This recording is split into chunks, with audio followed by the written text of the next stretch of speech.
vėlgi sulaukė kvietimo į rinktinę po sezono Lietuvoje, gal šiek tiek ir nustebino, ar ne patį?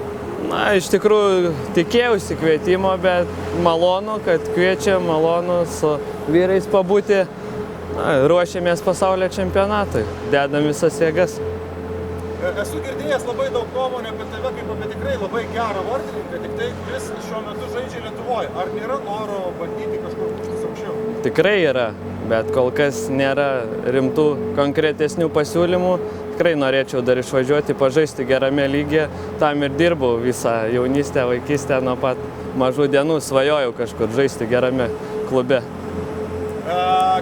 Kaip manai, jeigu pateksi į Lietuvos ledo ritulio rinktinę, kaip manai, kaip seksis komanda? Na, tikiuosi, kad gerai. Kiek įmanoma daugiau stengsimės laimėti. Stengsiuosi padėti, kuo tik galėsiu, kad rinktinė iškovotų taškus ir kovotų dėl medalių. Sakoma, jog nepaisant to, neaišku, žaisi, nežaisi, situacija dar tikrai nėra aiški ir išsprendusi. Ir sakoma, jog žaidėjas net ir ant suolo gali labai daug prisidėti prie komandos. Taip, visą laiką turi išlikti pozityvus, palaikyti komandos draugus, taip pat jie palaikys tave, kaip tu būsi aikštėje. Tai kaip vienas už visus, visi už vieną. Tai čia.